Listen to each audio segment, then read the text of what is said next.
Picture this scene, if you will.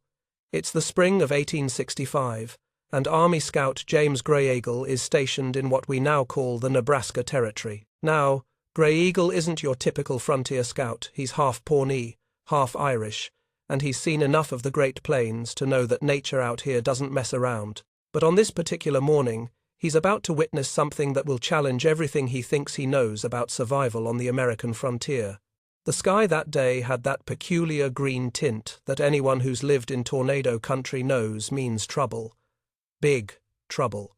And sure enough, as Gray Eagle watches from a ridge overlooking the 3rd Cavalry's temporary outpost, he sees it forming on the horizon, a massive tornado, what the meteorologists of today would classify as an EF4 or EF5, a monster capable of turning a locomotive into scrap metal.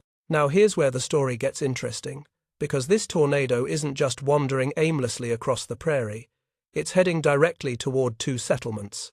On one side, you've got the Army's wooden barracks, solid construction by the standards of the day, built by engineers who knew their business. On the other side, maybe a mile away, there's a Lakota village, tipis, canvas, and buffalo hide stretched over wooden poles. To any reasonable observer, you'd think you were about to witness a massacre. Gray Eagle watches as this column of destruction, this rotating wall of death that's probably moving at 200 miles per hour, slams into the Army outpost first. In seconds, literally seconds, those solid wooden barracks are reduced to kindling. Supply wagons are hurled through the air like toys. Soldiers who are fortunate enough to be elsewhere watch their entire base simply disappear. But then, something impossible happens. The tornado continues its path toward the Lakota village, and Gray Eagle, expecting to witness a tragedy that would make the Army disaster look like a minor inconvenience, instead sees something that defies logic. The tornado goes around. Not completely around, mind you, it passes directly over the village, but somehow, impossibly, when the monster moves on, the tipis are still standing, not just standing, barely disturbed. Now, if you're James Gray Eagle, what do you do with information like that? This isn't just luck. This isn't divine intervention, though the Lakota might disagree with me on that point. This is something else entirely. This is technology. And that realization launched what would become a 15-year intelligence operation that revealed one of the most sophisticated indigenous technologies in North American history. The Lakota people hadn't just learned to survive the most violent storms on Earth. They had learned to build communities that could thrive in them. You see, what Gray Eagle didn't understand yet was that he was looking at the culmination of centuries of accumulated knowledge. The Lakota didn't just randomly place their tipis wherever looked convenient. Every single structure in that village occupied a precise position, calculated according to principles that modern aerospace engineers are only now beginning to fully comprehend. The man who held much of this knowledge was named Thunder Shield, and he was the keeper of storm wisdom for the Oglala Band. Think of him as part meteorologist, part architect, part spiritual leader, but most importantly, think of him as a man who understood that tornadoes weren't just random acts of destruction. They were living spirits that moved in predictable patterns. Thunder Shield had learned these secrets from his grandmother, a woman named Walks with Lightning, and here's where this story gets really fascinating from a historical perspective. She had taught him during the winter of 1828, passing down wisdom that she insisted stretched back 500 years, 5 centuries of accumulated knowledge about surviving the most violent weather phenomena on the planet. But here's the kicker, and this is something that would have blown the minds of those Army engineers if they'd understood it. The women held the architectural knowledge, while the men learned to read storms and organize defenses.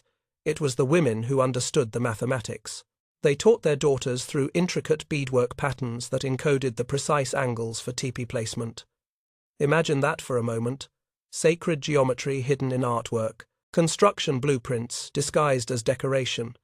The children weren't left out of this educational system either. During storm season, they played games with miniature tipis, unconsciously learning principles of wind resistance that Army engineers, with their rigid, European-influenced construction methods, fatally ignored. These weren't just games, they were hands-on engineering courses for 6-year-olds. The heart of the system was something the Lakota called the seven-pole configuration. This wasn't just about how you built an individual teepee, though that was important too. This was about how you arranged an entire community to create what modern aerodynamics experts would recognize as a sophisticated wind management system. Each family's teepee occupied a specific position based on their clan relationships, their role in the community, their spiritual obligations. But when you stepped back and looked at the village as a whole, what you saw was a spiral pattern that channeled wind around rather than through the settlement. The entire community functioned as a single aerodynamic unit, and here's something that would make modern computer modelers sit up and take notice. This system could reduce wind pressure by 70%. 70%. We're talking about technology that turns a civilization-ending natural disaster into a manageable weather event. Think about the implications of that for a moment. While European-descended settlers were building structures that collapsed in moderate windstorms, the Lakota had developed communities that could not only survive direct tornado strikes, but continue functioning afterward. No massive reconstruction projects, no displaced populations, no economic devastation. But as James Greigel would soon discover, this knowledge was about to become the most valuable military intelligence on the Great Plains. Because in a few short years, the United States Army would realize that they weren't just fighting an enemy who could outmaneuver them in battle. They were fighting an enemy who could maintain operational capacity through weather that completely incapacitated conventional forces. And when you're fighting for control of a continent, that kind of technological advantage doesn't just change tactics, it changes everything. Now, when news of what happened at that Nebraska outpost reached Washington, you can imagine the reaction. Here's the United States Army, fresh off winning the Civil War, feeling pretty good about their engineering capabilities and military technology, and suddenly they're getting reports that sound like something out of a fever dream. Sir, the Indians have buildings that tornadoes can't destroy. Can you picture that briefing? Because between 1870 and 1880, this became one of the most classified issues in the entire military. The Army launched what they codenamed Operation Windbreak, and let me tell you, this wasn't some minor intelligence-gathering effort. This was a full-scale technological espionage program designed to crack the Lakota's storm survival secrets. The man they put in charge was Lieutenant Colonel George Armstrong. No, not that Custer, though the irony isn't lost on historians that another Armstrong was about to underestimate indigenous intelligence. This Armstrong was an engineer, a West Point graduate who had built bridges across the Mississippi and designed fortifications that had withstood Confederate artillery. He was, by any measure, a competent military engineer. But Armstrong was about to discover that competence in conventional warfare and understanding indigenous technology were two very different things. His approach was methodical, systematic, and completely wrong-headed. Armstrong assembled a team of engineers and sent them to infiltrate trading posts across the Great Plains. Their mission was simple: offer whiskey, gold, whatever it took to get Lakota informants to reveal their construction secrets. Classic intelligence gathering, the kind of operation that had worked against Confederate spies and European adversaries. The problem was, the Lakota weren't Confederate spies or European adversaries. They were dealing with a completely different kind of military intelligence apparatus, one that the United States Army wasn't prepared for. You see, the Lakota had recognized the threat almost immediately. When white soldiers start asking specific questions about teepee placement and storm ceremonies, word travels fast in a community where information sharing is a survival skill. And the response wasn't just defensive, it was brilliant. Red Thunder, who served as the primary war chief for the Southern Oglala bands, initiated what military historians now recognize as one of the most sophisticated counterintelligence campaigns in North American history. Red Thunder and his council of Storm Dancer's elite warriors, who understood both weather patterns and military tactics, began feeding Armstrong's operation carefully crafted misinformation. Think about the elegance of this approach. Armstrong's spies would trade a bottle of whiskey for sacred knowledge about teepee construction, not realizing they were getting instructions that would actually make structures more vulnerable to wind damage. False ceremonial information that would waste Army time and resources.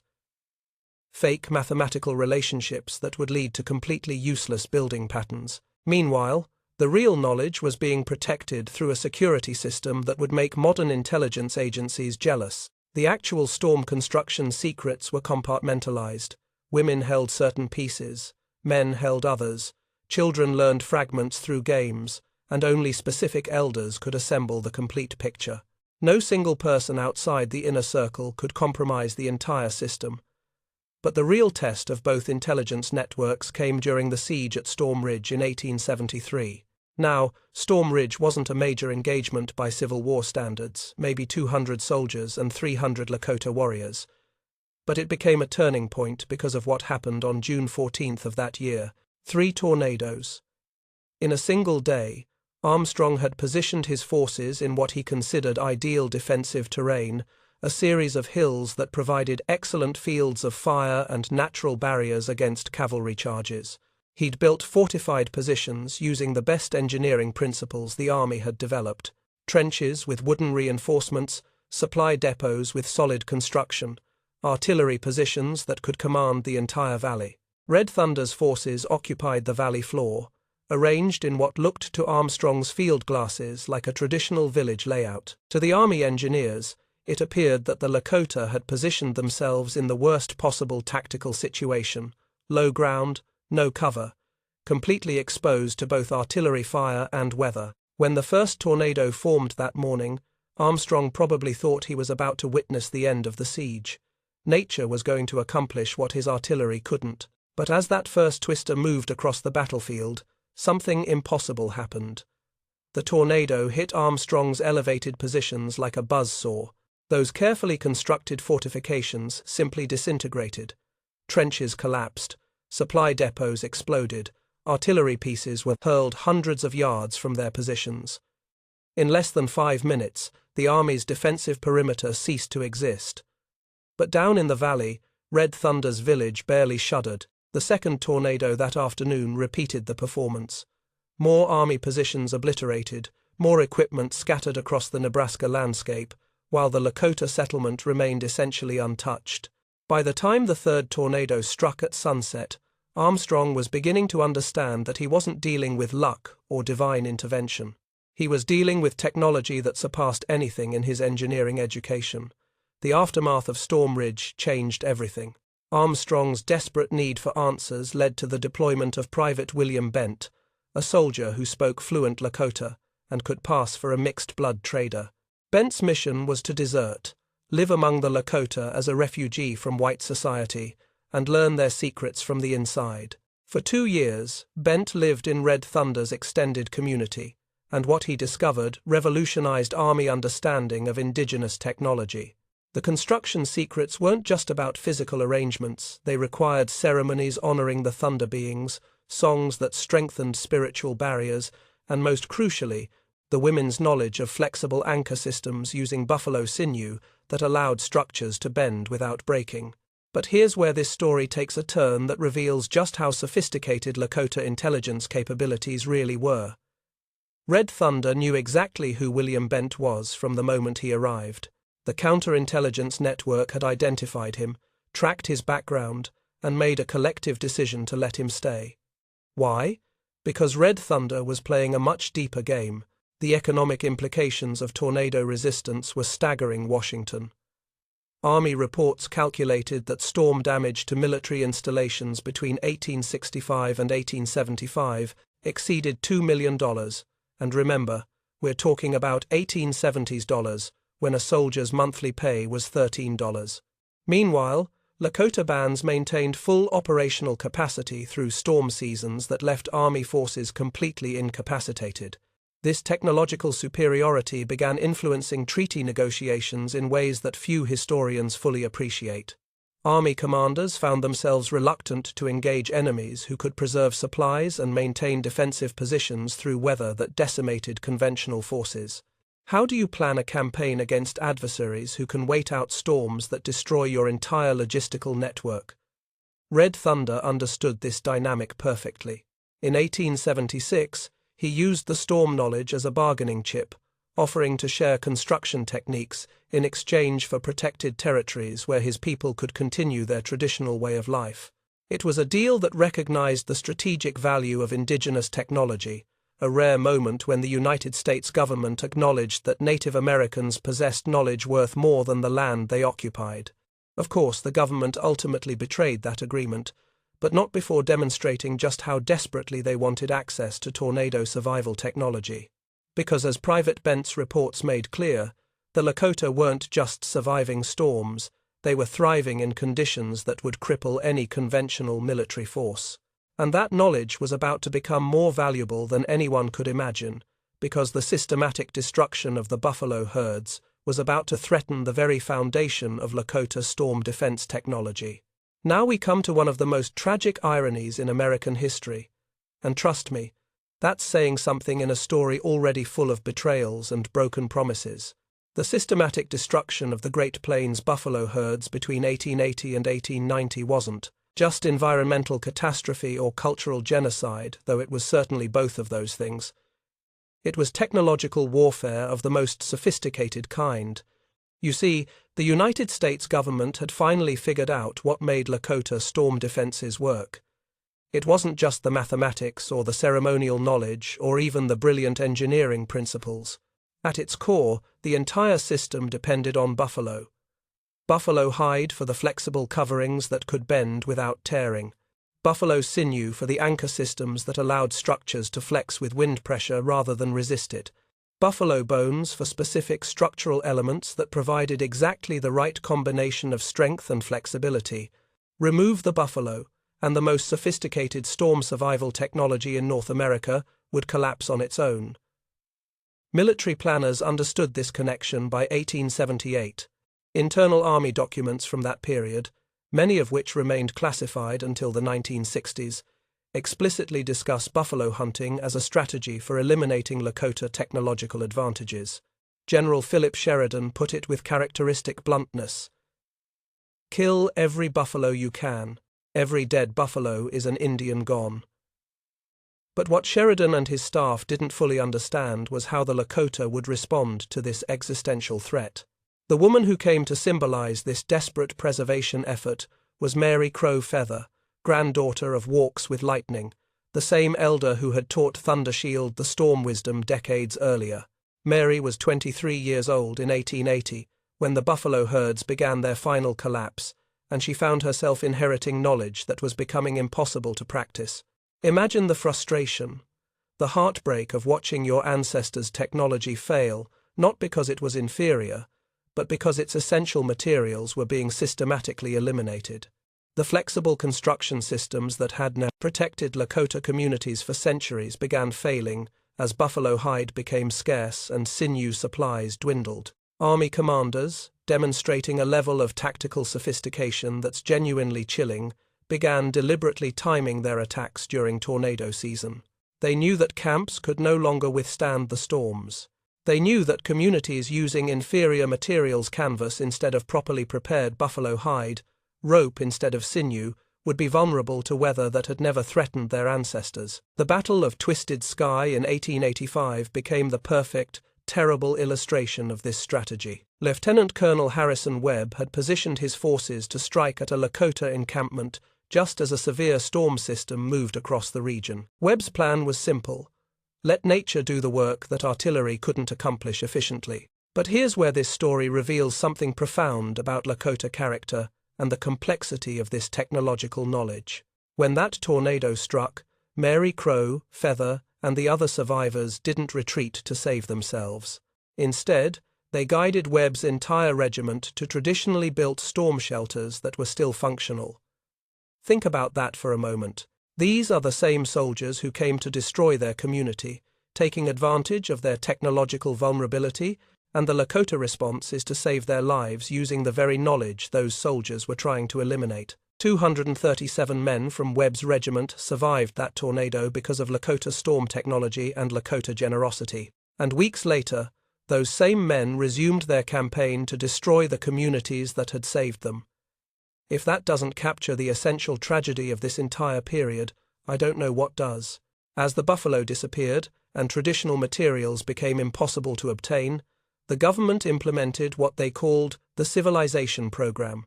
Lakota families were forced onto reservations and into rigid frame houses that regularly failed during storms. Houses built using European construction principles that had never been tested against Great Plains weather patterns. The death toll was devastating. Families who had survived centuries of tornadoes were killed in storms that their grandparents would have considered minor inconveniences. But the knowledge didn't die with them, it went underground. What the government failed to understand was that they were dealing with a culture that had been preserving essential knowledge through catastrophic disruptions for generations. The Lakota had survived smallpox epidemics, military campaigns, forced relocations, and systematic cultural suppression. They knew how to hide the things that mattered. The women developed what elders called the silent teaching. They wove architectural blueprints into blankets, using coded patterns that government agents dismissed as decorative art. They composed lullabies that contained mathematical formulas, told stories that preserved aerodynamic principles, created games that taught children essential engineering concepts, while appearing to be simple entertainment. Sarah White Buffalo became one of the most important figures in this preservation effort, though her name appears in government records mainly as a troublemaker. She was arrested 4 times between 1886 and 1890 for conducting illegal gatherings. What the authorities didn't understand was that these were secret schools, where she taught the 7-pole configuration using stick games that looked like children playing. The level of sophistication required for this kind of cultural preservation is staggering when you really think about it. Sarah and the other knowledge keepers had to encode complex engineering information in ways that could be transmitted across generations without written records, in forms that would appear harmless to government agents, specifically looking for evidence of traditional practices. They succeeded brilliantly. Mathematical relationships that modern computer modeling has confirmed as aerodynamically sound were preserved in beadwork patterns for 50 years. Songs that contained precise measurements for optimal wind resistance were sung as entertainment at government-approved social gatherings. Children learned storm architecture by playing games with dolls and miniature tippies that reservation agents encouraged as evidence of successful assimilation. But the most devastating blow came during the Wounded Knee Massacre of 1890. The army specifically targeted what intelligence reports identified as the last camp known to possess complete storm knowledge. This wasn't random violence, this was the systematic elimination of a technological capability that military planners still considered a strategic threat. Among the dead were 3 generations of weatherkeepers, including Thunder Shield himself, now an elderly man who had spent decades protecting knowledge that fewer and fewer people could still use. His daughter, Amanda Thundershield, escaped the massacre with crucial information literally sewn into her dress beadwork patterns that encoded the mathematical relationships necessary to rebuild the storm defense system. For 40 years, Amanda Thundershield kept that knowledge hidden. She worked as a seamstress on the Pine Ridge Reservation, creating blankets and clothing that looked like simple craft work, but actually contained some of the most sophisticated architectural blueprints in North American history, and she waited. Through the harsh assimilation period of the 1890s, through the allotment era that broke up tribal lands, through the cultural suppression campaigns of the early 1900s, Amanda Thundershield waited for the moment when her people would need the storm wisdom again. That moment came during the 1930s, when environmental catastrophe struck the Great Plains with a fury that made 19th-century military campaigns look gentle by comparison.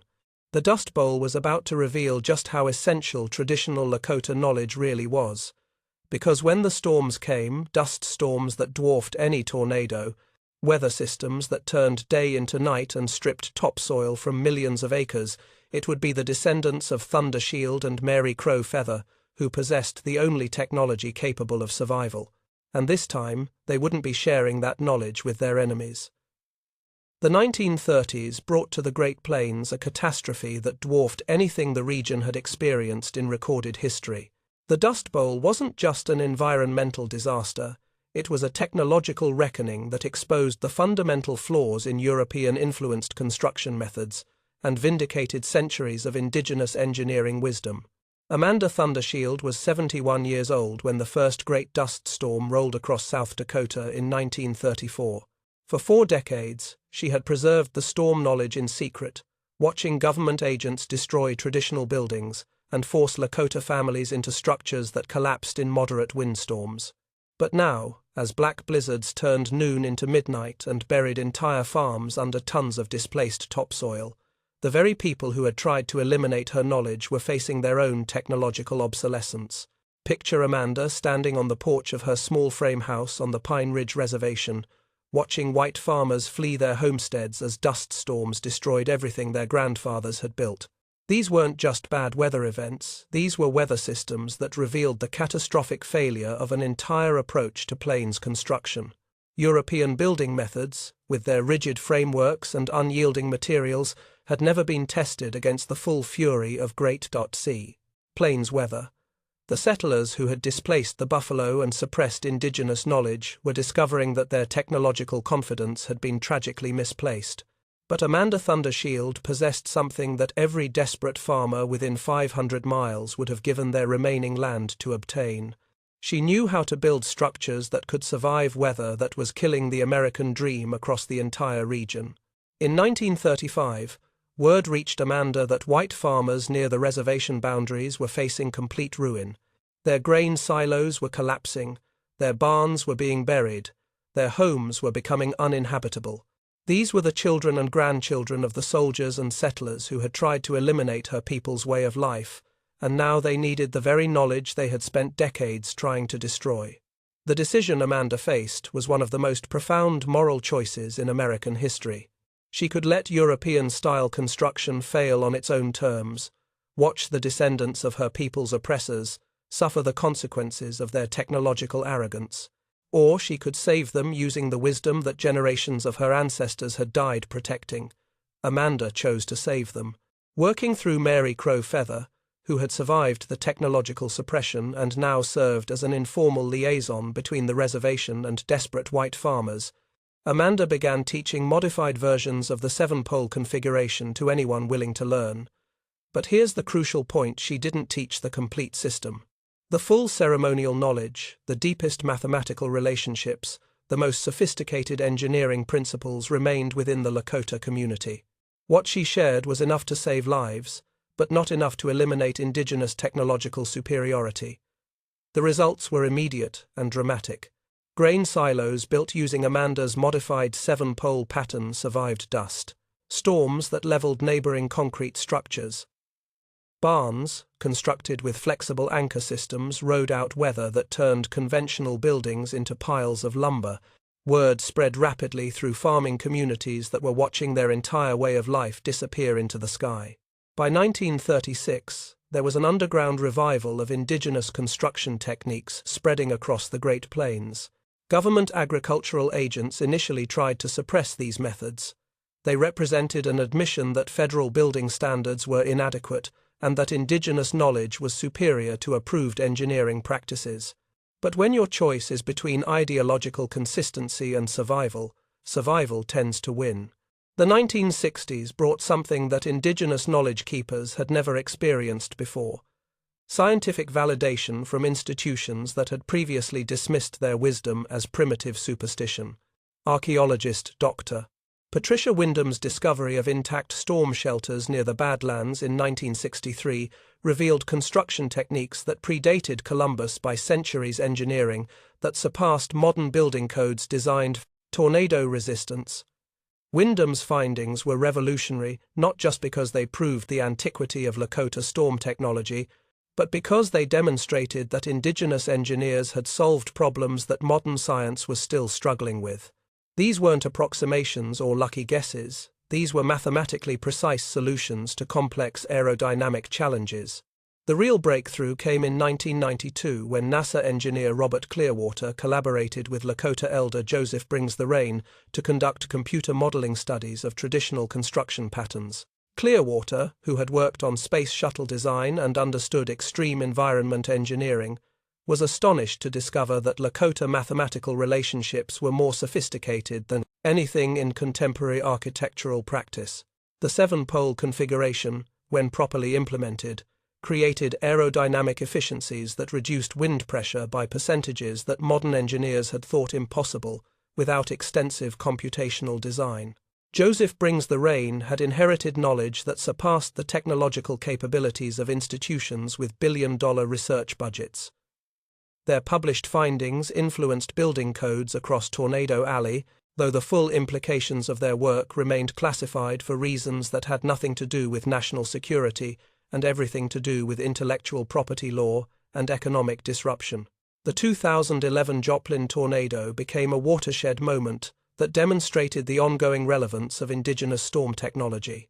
While the EF5 tornado destroyed 75% of the city, including modern buildings designed to meet current safety standards, the Red Thunder Community Center, built using traditional patterns adapted with contemporary materials, sheltered 300 people through the storm without structural damage. The center had been designed by Marie Storm Crow, great-great-granddaughter of Mary Crow Feather, who had become one of the first indigenous architects to earn recognition from mainstream engineering institutions. But Marie's work represented something more significant than individual achievement.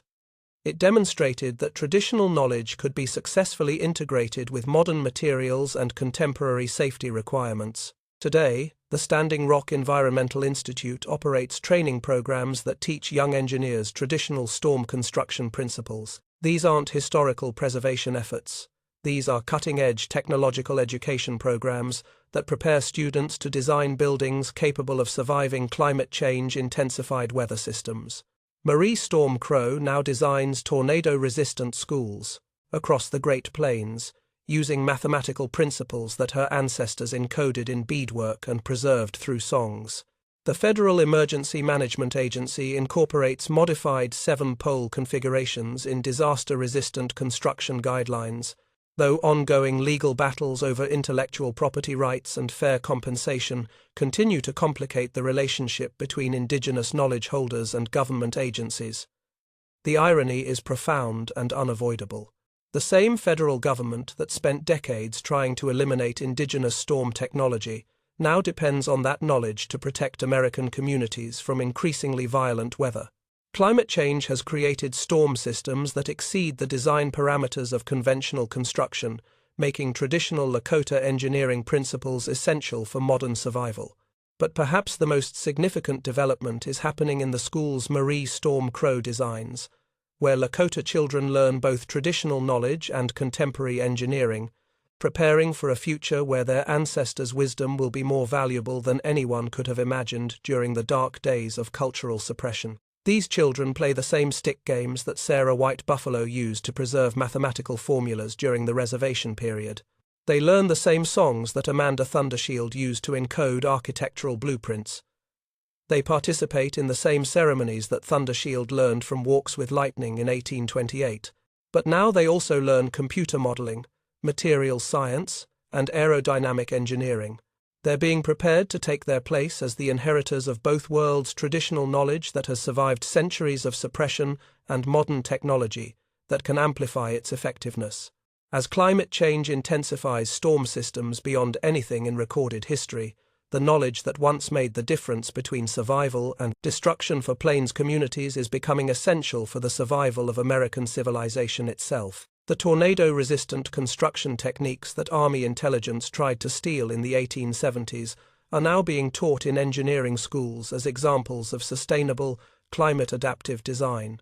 Ancient wisdom is saving lives in an uncertain future, and the descendants of Thundershield and Mary Crow Feather are finally receiving recognition as the keepers of knowledge that America needs to survive the storms ahead. The wheel has come full circle, from suppression to recognition, from destruction to preservation, from ancient wisdom to future survival. And in that circle, we see something that gives hope for challenges we haven't even imagined yet: the power of indigenous knowledge to provide solutions that technology alone cannot deliver. The Thunder Beings, as the Lakota would say, are still teaching those who know how to listen,